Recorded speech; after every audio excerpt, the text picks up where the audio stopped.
বিখ্যাত American TV star এবং writer Ellen ডিজেনারেসের একটি বিখ্যাত উক্তি হয়তো আপনারা অনেকেই শুনে থাকবেন। It makes a big difference in your life when you stay positive. যখন আপনি পজিটিভ থাকবেন তখন তা আপনার জীবনে একটা বড় পার্থক্য করে দেবে। আমরাও তো কতবার এরকম কথা শুনেছি, তাই না? সবাই বলে স্টে পজিটিভ, অ্যাভয়েড নেগেটিভিটি।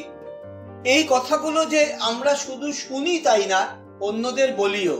আমরা বুঝি জীবনে বড় কিছু করতে গেলে, ভালো কিছু করতে গেলে আমাদের পজিটিভ থাকতেই হবে, 100% পজিটিভ। এ বিষয়ে নিশ্চয়ই কারোর কোনো সন্দেহ নেই। কিন্তু বাস্তবে কি হয়?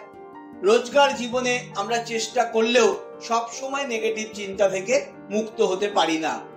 এমন এমন ঘটনা আমাদের সাথে ঘটে যায় যে আমরা অটোমেটিক্যালি পেসিমিস্ট বা নিরাশাবাদী হয়ে পড়ি।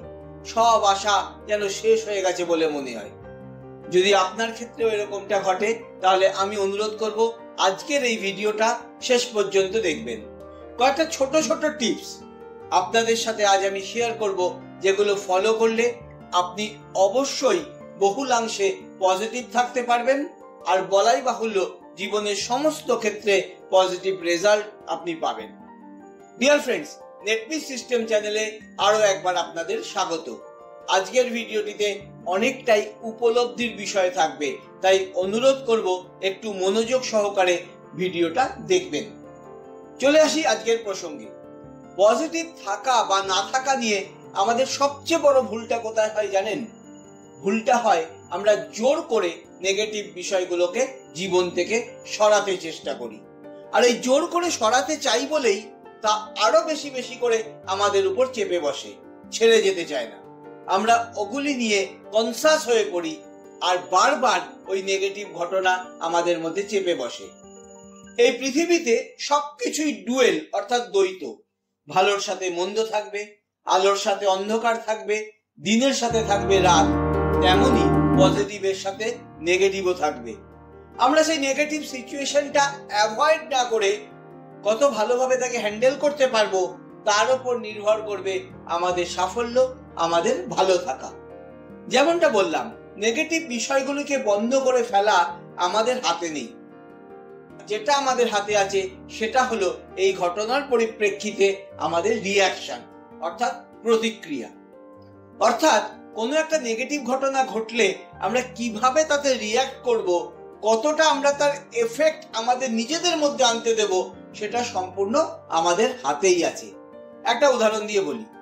ধরুন কেউ একজন আপনাকে খুব আজে বাজে কথা বলে দিল, আপনার খুব খারাপ লাগলো, খুব স্বাভাবিক খারাপ লাগা। এর রিয়াকশনে আপনি সাধারণত দুটো কাজ করে থাকেন। হয় মন খারাপ করে বসে থাকেন আর বারবার তার কথাগুলো আপনাকে বিঁধতে থাকে, অথবা মনে মনে ভাবতে থাকেন কখন আপনি তাকেও অনেকগুলো কথা শুনিয়ে দেবেন। দুটো ক্ষেত্রেই কিন্তু ক্ষতিটা আপনার নিজের।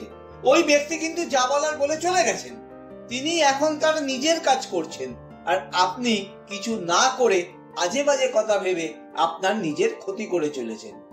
আচ্ছা, এর বিপরীতে আপনি যদি এটা ভাবতেন যে ওই লোকটি যে কথাগুলো বলল সেটা তার সংস্কার, তার রুচি, তার শিক্ষা, এগুলো তাকে বলিয়েছে কথাগুলো, কিন্তু আপনি তাকে কিছু বলবেন না, কারণ আপনি ভাবুন আপনার রুচি, আপনার শিক্ষা, আপনার সংস্কার আপনাকে তা বলতে বারণ করছে।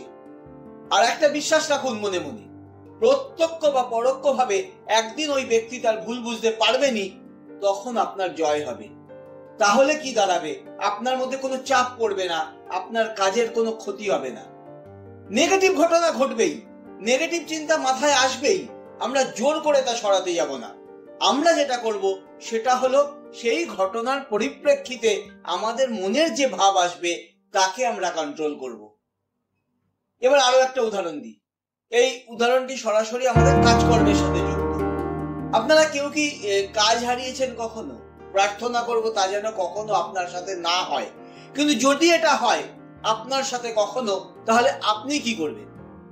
এই বিষয়ে আমি কিছুদিন আগে একটা খুব সুন্দর বিজ্ঞাপন দেখছিলাম। এক ভদ্রলোক বাড়ি ফিরেছেন, ভীষণ মনমরা। তার স্ত্রী তাকে জিজ্ঞাসা করছেন, কি হলো তোমার? ওই ভদ্রলোক তখন বলছেন, আজ থেকে আমার আর চাকরি নেই, আমাকে অফিসে কাল থেকে আসতে বারণ করে দিয়েছে। ভদ্রমহিলার মুখের মধ্যে খুশির আভা ফুটে উঠল।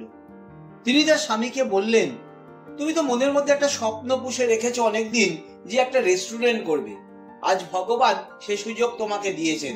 তুমি এখনই প্ল্যান করে ফেলো কিভাবে আমরা এটা শুরু করতে পারি। এখানেও দেখুন, নেগেটিভ একটা ইভেন্ট যা ওনাদের হাতে ছিল না সেটা ঘটলো, কিন্তু সিচুয়েশনটা পাল্টে গেল ওনাদের রিয়াকশনের জন্য। কেউ এই পরিস্থিতিতে আত্মহত্যার কথা ভাবতে পারেন, কেউ নতুন ব্যবসা তৈরি করার কথা ভাবতে পারেন। পার্থক্যটা এখানেই তৈরি হয়ে যায়। আমরা কি কাজ করব, কতটা করব, কতক্ষণ করব, কত ভালোভাবে করব, সবকিছু নির্ভর করে একটা জিনিসের উপর, আমাদের থট প্রসেস। আমাদের থট প্রসেস নিয়ন্ত্রণ করে আমাদের অ্যাকশন, আর আমাদের অ্যাকশন আনে আমাদের রেজাল্ট। এবার আপনার যদি মনে হয় এই থট প্রসেসকে কন্ট্রোল করা বা পাল্টানো সহজ কথা নয়, এটা খুব কঠিন, তাহলে আমি বলবো আপনি ভুল ভাবছেন। Rule your mind or it will rule you. মনকে নিয়ন্ত্রণ করতে শিখুন, না হলে কিন্তু মন আপনাকে নিয়ন্ত্রণ করতে থাকবে। কেন বলছি আপনি ভুল ভাবছেন, যে এটাকে কঠিন ভাবছেন জানেন? তার কারণ আপনি এটা ভাবছেন মাত্র। আমাদের মধ্যে খুব কমজনই আছে এই নিয়ন্ত্রণ করার চেষ্টা করে দেখেছেন। যখন আপনি চেষ্টা করবেন তখন দেখবেন যে নিজের মনকে নিয়ন্ত্রণ করা খুব যে কঠিন কাজ তা কিন্তু নয়। আমি কতগুলো অভ্যেসের কথা বলছি, আগামী 3 সপ্তাহ এগুলো করুন। দেখবেন আপনার থট প্রসেস আপনার কন্ট্রোলে চলে এসছে। আপনি আপনার মাইন্ডকে রুল করতে অভ্যস্ত হয়ে পড়বেন।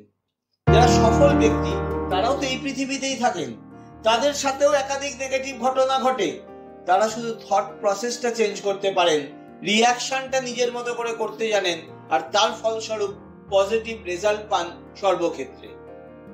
অনেকে জিজ্ঞাসা করেন, আচ্ছা প্রায় শুনি 3 সপ্তাহ বা 21 দিন কিছু অভ্যাস করলেই পুরনো অভ্যাস পাল্টে যায়, এটা কি ঠিক? তাদের বলি, এর কোনো বিজ্ঞান ভিত্তিক সত্যি নেই। 21 দিন বলা হয় এই কারণে যে দেখা গেছে বেশিরভাগ মানুষ টানা 21 দিন কিছু অভ্যাস করলে সেটা মোটামুটি ভাবে তার অভ্যাসে এসে যায়। কারোর একটু বেশি দিন লাগে, কারোর কম দিনেই হয়ে যায়। তাহলে আগামী 21 দিন আপনি কি কি করবেন আর কি কি করবেন না। প্রথম কাজটাই হলো গ্র্যাটিটিউড। সকালে উঠেই ধন্যবাদ জ্ঞাপন করুন, একদম মন থেকে করুন। কাকে করবেন সেটা আপনি ঠিক করুন। আপনার আরাধ্য দেবতাকে করতে পারেন, আল্লাহকে করতে পারেন, বা নিজের পিতামাতাকেও করতে পারেন। এই সুন্দর পৃথিবীতে আপনি অনেক মানুষের থেকেও অনেক বেশি ভালো আছেন, তার জন্য আপনি কৃতজ্ঞতা প্রকাশ করুন। প্রতিদিন সকালে ঘুম থেকে উঠেই 5 মিনিট এই কাজটা করুন। কাল থেকেই শুরু করুন, কদিন করে দেখুন আপনার মধ্যে একটা অদ্ভুত পজিটিভ এনার্জি ফ্লো করবে। কালকেরও দরকার নেই, এই ভিডিওটা শেষ করে 5 মিনিট চোখ বন্ধ করে গ্র্যাটিটিউড এক্সপ্রেস করুন। আপনি ফিল করতে পারবেন আপনার মধ্যে কতখানি পজিটিভিটি বা কতখানি পজিটিভ এনার্জি ফ্লো করা শুরু হয়ে গেছে। এই অভ্যেস সারা জীবন চালিয়ে যান। এবার দ্বিতীয় কাজটা যেটা করবেন সেটা সকালে উঠে খবরের কাগজ পড়া বন্ধ করে দিন। টিভিতে খবর দেখা বন্ধ রাখুন। সংবাদপত্র বা টিভি চ্যানেল আমাদের খবর পরিবেশনের নামে ক্রমাগত নেগেটিভ খবর পরিবেশন করে চলে। আমাদের সাবকনসিয়াস মাইন্ডে তার বিরূপ প্রতিক্রিয়া পড়তে বাধ্য। সম্প্রতি করোনা কালের প্রাক্কালে এগুলো আরো বেড়ে গেছে। আপনি শুনলে অবাক হয়ে যাবেন, গত বছর ভারতবর্ষের মৃত্যুর হার আগের বছরের থেকে কমে গেছে। মানে করোনা থাকা সত্ত্বেও ভারতবর্ষে যত মানুষ মারা গেছেন তার আগের বছর ভারতবর্ষে তার চেয়ে বেশি মানুষ মারা গেছিলেন। কিন্তু কোনো খবরের কাগজ বা টিভি চ্যানেল এগুলো ফলাও করে বলেনি। গত বছর যখন অক্সিজেনের অভাবে মানুষ ছটপট করছিলেন, তখন কত খবর, কত ছবি আমরা সংবাদ মাধ্যমগুলোতে দেখেছিলাম। আর আজ কয়েকশো অক্সিজেন প্ল্যান্ট বসে গেছে। কটা খবরে আপনি সেগুলো দেখেছেন বা পড়েছেন? যদি খবর জানার দরকার হয়, দিনের কোনো একটা সময় মূল খবরগুলো একবার চোখ বুলিয়ে দেখে নিন। তবে সকালে ঘুম থেকে উঠে কখনোই এই সংবাদপত্র বা নিউজ চ্যানেলের দিকে চোখ দেবেন না। এবার আসছি পরের করণীয় কথায়। প্রতিদিন একটা করে মোটিভেশনাল ভিডিও দেখুন বা মোটিভেশনাল বইয়ের কিছু পাতা পড়ুন। 15 মিনিট করুন, এটা প্রতিদিন নিয়ম করে করুন। 3 সপ্তাহ করে দেখুন, ফল না পেলে আপনি আমাকে বলবেন, ফল আপনি পাবেনই। নেগেটিভ মানুষজন এড়িয়ে চলুন। যে মানুষ দেখবেন প্রতিনিয়ত বলছে খুব খারাপ দিন এসেছে, বাজারে আগুন, না খেতে পেয়ে মরতে হবে, চাকরি নেই, ব্যবসার অবস্থা খারাপ, অমুক দায়ী, তমুকে দায়ী, এগুলো হয়তো সত্যি কথা, কিন্তু আমি আপনি তো পাল্টাতে পারবো না। যেটা পারবো সেটা হচ্ছে নিজেকে পাল্টাতে। সবাই যদি সদর্থক ভাবি, সদর্থক কাজ করি, বাইরের পরিবেশ আপনা আপনি ঠিক হয়ে যাবে। গৌতম বুদ্ধ বলে গেছেন, with our thoughts we make the world. Negative কথাবার্তা আমাদের দুর্বল করে দেয়। যেখানে দেখবেন এরকম কথা কানে আসছে, সেই জায়গা থেকে সরে যান। আমাদের সাবকনসিয়াস মাইন্ডে মারাত্মক নেগেটিভ এফেক্ট ফেলে দেয় এই সব কথা আর এই সব মানুষেরা। আরো একটা জিনিস করার চেষ্টা করুন, সফল মানুষদের সংস্রবে থাকার চেষ্টা করুন। দেখুন, আমরা শরীরে যেরকম খাদ্য দিই, আমাদের শরীর সেরকম পুষ্টি পায়। মনের ক্ষেত্রেও তাই, আপনি মনকে যেরকম পুষ্টি দেবেন, মন সেরকমই পুষ্ট হবে। সফল মানুষদের সাথে থাকলে সব সময় ভালো পুষ্টি পাবেন। আর বিপরীত কথাটাও কিন্তু সমানভাবে সত্যি। সবশেষে আরো একটা কথা, নিজেকে নিজের শত্রু বানাবেন না। পৃথিবীতে কেউ আপনাকে থামিয়ে রাখতে পারবে না যদি আপনি নিজেই নিজেকে থামিয়ে না দেন। নিজেকে বিশ্বাস করুন, আপনার মধ্যে সমস্ত ক্ষমতা আছে, শুধু কাজে লাগানোর অপেক্ষা। এই কটা প্র্যাকটিস আপনি আগামী 21 দিন করতে থাকুন, দেখবেন অবধারিতভাবে আপনি ভালো ফল পেতে শুরু করে দিয়েছেন। একটা পজিটিভিটি আপনার মধ্যে সবসময় কাজ করবে। আজকের ভিডিও শেষ করছি দুটি কথা বলে, আমাদের ভিডিওগুলো ভালো লাগলে প্লিজ লাইক, শেয়ার, কমেন্টস করবেন। এরকম ভিডিও রেগুলার পেতে চ্যানেলটিকে সাবস্ক্রাইব করে রাখবেন। আর আমাদের সাথে যোগাযোগ করতে হলে 7278991001 নাম্বারে হোয়াটসঅ্যাপ করবেন। ভিডিওটা পুরোটা দেখার জন্য অসংখ্য ধন্যবাদ। Stay positive, stay healthy, stay safe.